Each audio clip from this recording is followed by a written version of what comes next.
देखिए, हमारा जो शिश्न होता है यानी पेनिस, जितना हम सोचते हैं उससे 2 गुना ज्यादा लंबाई में बड़ा होता है, क्योंकि उसका आधा से ज्यादा हिस्सा तो हमारे बॉडी के अंदर होता है। और निश्चित ही आप में से बहुत लोगों को मेल रिप्रोडक्टिव सिस्टम यानी पुरुष जननांगों के बारे में बहुत ज्यादा जानकारी नहीं होगा अगर आप YouTube पर जानकारी ले रहे हो तो, क्योंकि YouTube पर मिसलीड करने वाले बहुत सारे लोग हैं और जो पूछोगे उसका जवाब ना देकर जो उन्हें पता है आधा अधूरा सा वही जानकारी आपको दे देंगे। इसीलिए आज हम आपको मेल रिप्रोडक्टिव सिस्टम के बारे में बेसिक जानकारी दे देंगे जिससे आप कभी भी भटकोगे नहीं। लेकिन सबसे पहले हम ये जान लेते हैं कि हमारे मेल रिप्रोडक्टिव सिस्टम यानी जिससे हम प्रजनन करते हैं उसमें कौन कौन से अंग शामिल हैं। इसमें सबसे पहले शामिल है हमारा शिश्न मतलब पेनिस,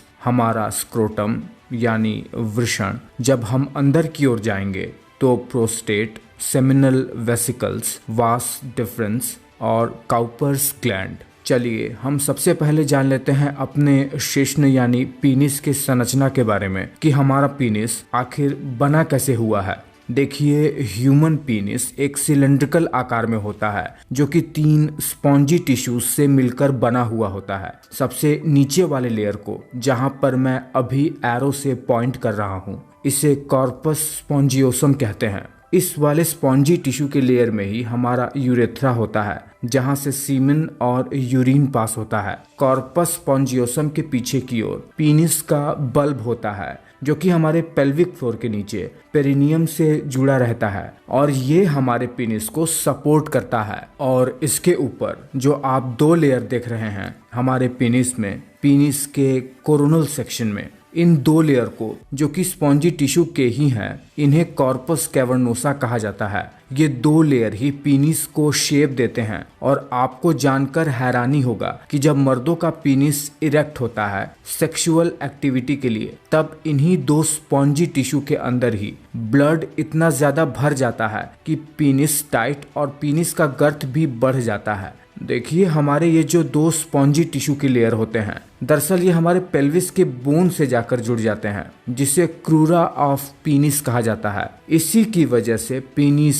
इरेक्ट होते समय उसे सपोर्ट मिलता है। फिर उसके बाद इन तीनों लेयर्स को अलग करने के लिए इन लेयर्स के ऊपर भी मेम्ब्रेन की लेयर होती है और कुछ फैशिया की लेयर भी होती हैं और इन सब के अंदर पेनिस में ब्लड सप्लाई और नर्व सप्लाई भी रहती है। मतलब इन्हीं मेम्ब्रेन्स और फेशिया के कारण ही ब्लड वेसल्स और नर्व्स को सपोर्ट मिलता है। देखिए, हमारे ये जो 2 स्पॉन्जी टिश्यू होते हैं जो हमारे पेनिस को इरेक्ट करने में सबसे ज्यादा मदद करते हैं, इनके बीच में ब्लड की आर्टरी होती है जो कि पेनिस को इरेक्ट होते समय इसके अंदर ब्लड को पूल करते हैं। और हमारे पेनिस के ऊपर फेशिया की लेयर पर डीप डॉर्सल वीन होता है जो कि पेनिस के नॉर्मल होने पर सारे ब्लड को दोबारा से पेनिस से ड्रेन आउट कर देता है।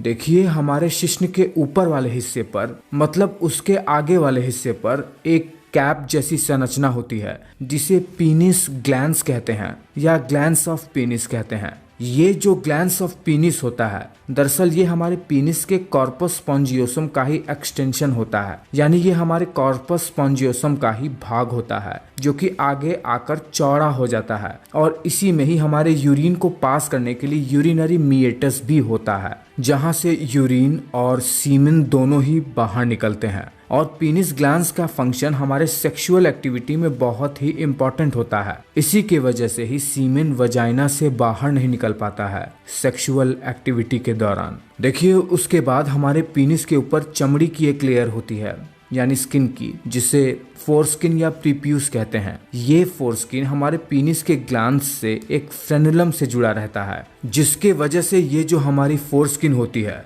वो हमारे पेनिस के ग्लैंड्स के ऊपर कॉन्ट्रैक्ट हो सके। और चूंकि पेनिस की फोरस्किन में नर्व की सप्लाई भी होती है, इसीलिए फोरस्किन की वजह से सेक्सुअल एक्टिविटी में मेल्स को प्लेजर भी महसूस होता है। यही फोरस्किन आगे चलकर नीचे की ओर स्क्रोटम तक एक्सटेंड हो जाता है और आम बोलचाल की भाषा में में हम अंडकोश के नाम से भी जानते हैं इसे। इसके अंदर ही हमारे टेस्टिकल्स होते हैं। देखिए, इस वीडियो में हम केवल पेनिस के बेसिक एनाटॉमी के बारे में जान लेते हैं। अगले वीडियो में हम टेस्टिकल्स के बारे में जान लेंगे और थोड़ा थोड़ा करके हम मेल रिप्रोडक्टिव सिस्टम के बारे में पूरी तरीके से जान लेंगे, बहुत ही आसान सी भाषा में। खैर, ये वीडियो आपको कैसा लगा है मुझे नीचे कमेंट करके बताइए। अच्छा लगा है तो एक लाइक कर दो